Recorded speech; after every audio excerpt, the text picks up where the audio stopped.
Hey guys, welcome back to another video, and I want to welcome you to this tutorial.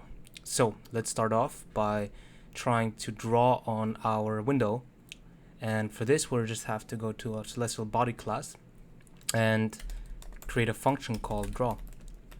In this function we'll just call position.draw as point or draw point with color in the color that we use inside this body. Okay, so if you go to the draw point method, you can see that it is part of the vector class that I wrote, and it utilizes the draw space class that I explained in the videos or earlier. Okay, now let's go back to the simulation view, and right here what we want to do is we want to have access to our celestial bodies in our simulation view, because we need to access the positions somehow. Okay, so create an array of celestial bodies here and initialize it with an empty array. Okay, and now we just call a function called set bodies like this.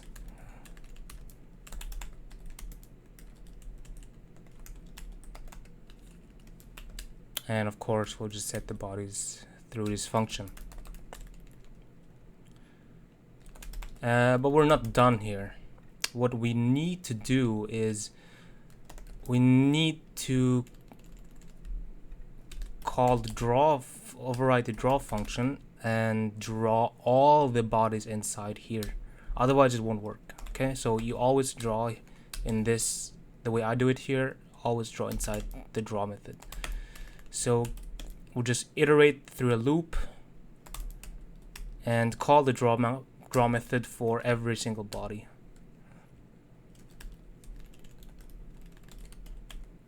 Okay, and now lastly we'll check if no, we did not do that yet. Okay, so let's go back to simulation and call simulation view dot set bodies and use your bodies to pass in as a parameter. Now let's start and see if we can see something. I'll choose the Galaxy 4 here. Okay,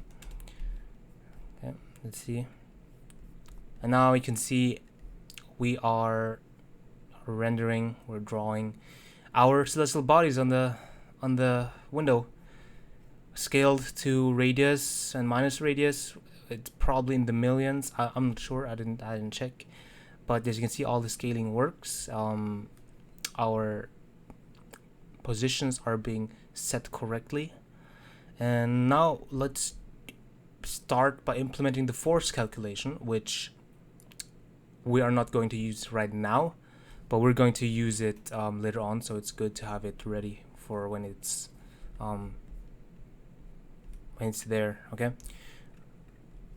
So let's call a function called calculate force body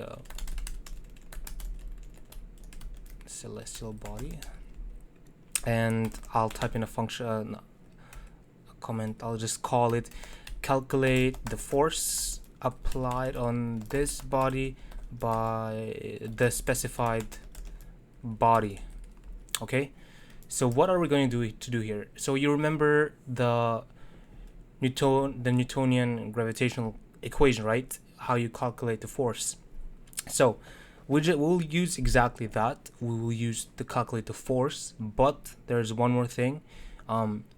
If a force is exerted on a body, we have to know in which direction this force is being exerted, right? So for example, if someone pushes you, you know that something is being exerted on your body, and something is pushing you, but your body has to know which way it's being pushed. So in this case, a planet is being pushed towards another planet that is exerting the force onto this body. Okay, yeah. So if, for example, if a body A is exerting a force on body B, naturally that body B will be going into the direction of A.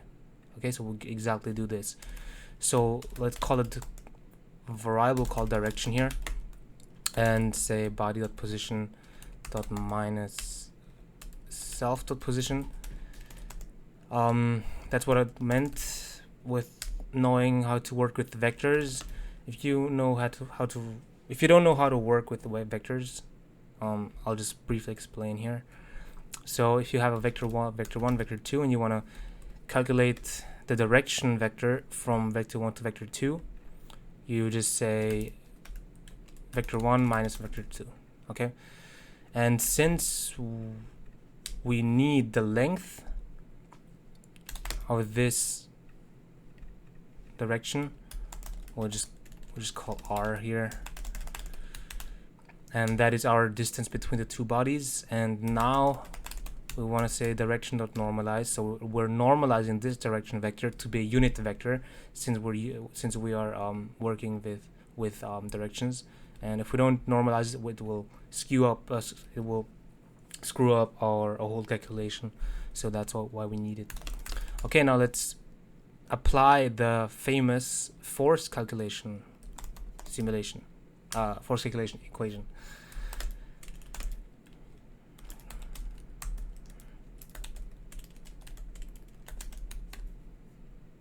I'll just delete the position. I will use self only if it's necessary, okay? So it's all consistent. Times mass here divided by okay, as you can see here, nothing crazy. It's exactly what I showed you. We are multiplying the gravitational constant with the body mass of body and our body mass, and squaring the distance. And now we can pass into the force. So we use our directions, our unit vector, to multiply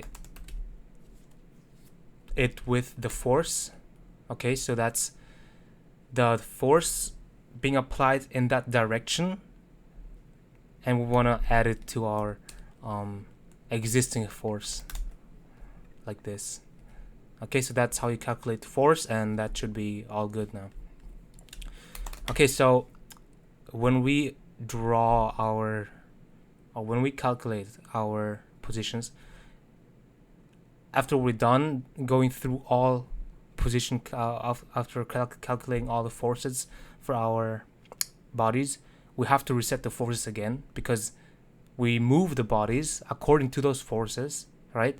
And then after the move, we have to calculate the force again, because now the force isn't the same, because since they're all in a different position, they might be closer to each other, they might be further away. That's why we need a function called reset of forces, and we'll just call force.reset. And here in this vector class, you see that this function just sets x and y to 0. Okay, so if you run now, nothing's gonna happen because we're not using them, but it's fine. Okay, so I'll just comment this resets the force to 0 because bodies need to be, because the forces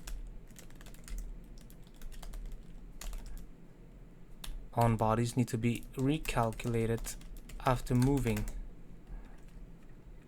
Okay, and now we need a function called update t double. So this method is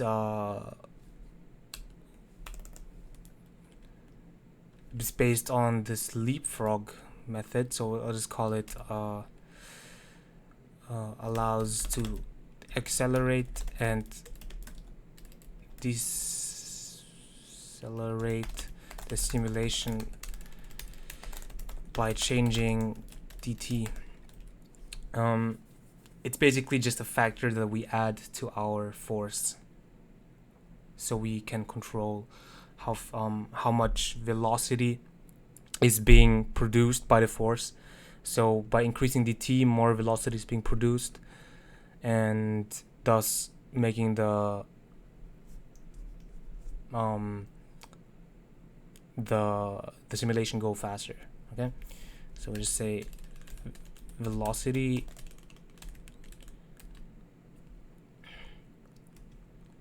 equals force times dt divided by mass, so it's dependent on the mass, plus the vector itself, plus the velocity, we just add it to the velocity. And the position, we'll just change it through our velocity here, times by dt plus our position. If you don't exactly know how it works, I suggest you check out this called leapfrog method. Well, this is called the leapfrog method, so we'll just say this method is based on the leapfrog method. Okay. All right. So one last thing I want to do here is call a function called create pseudo body with body celestial body. So this pseudo body, as I explained before, will represent the center of mass of our square or quadrant. So I'll just type here represents a center of a specific quadrant square. It is not a real body, so we will use it as for our calculations and assume it is a real body, but it is not. So how to do that? So remember that we have to combine the masses, right? And I'll pull it up again, one moment here. And as you can see here, our x value is calculated by multiplying x1 and m1 and x2 and m2. So the problem here is when we do this pseudo body thing, or when we create the center of mass, we are already we need to divide this by m, by its previous m, to create it, so we can add our other body to it, right? We can't just add it because it would hurt the equation, so we have to divide it by the combined mass first.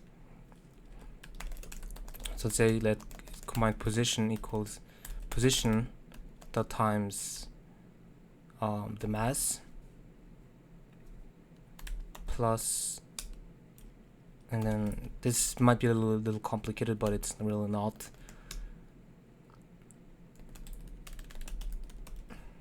I'll just type it first and I'll explain it, what's happening here.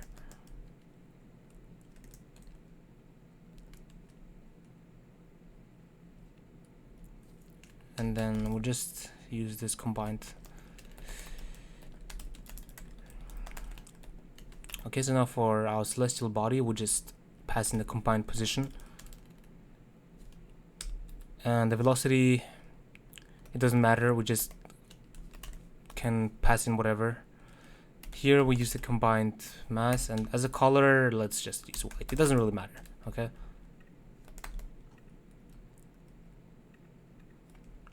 Okay. And now we just return. Oh, sorry, we need to return the body.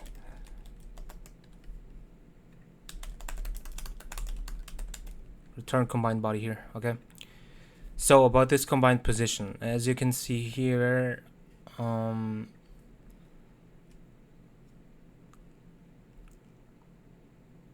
no, I'm sorry, I'm wrong. So there's nothing wrong with doing this. So these are very simple actually. So position, our position, actual position, we multiplied. So the first position we multiplied by the mass, and plus, and then the body position of the others multiplied by the body mass. So that's basically this. And then at the end, we just divided by the combined mass that we use here. Okay, so that's not really complicated. I thought it would be more complicated than that, but it's not. So it's really easy. I'll just add a method to a comment here.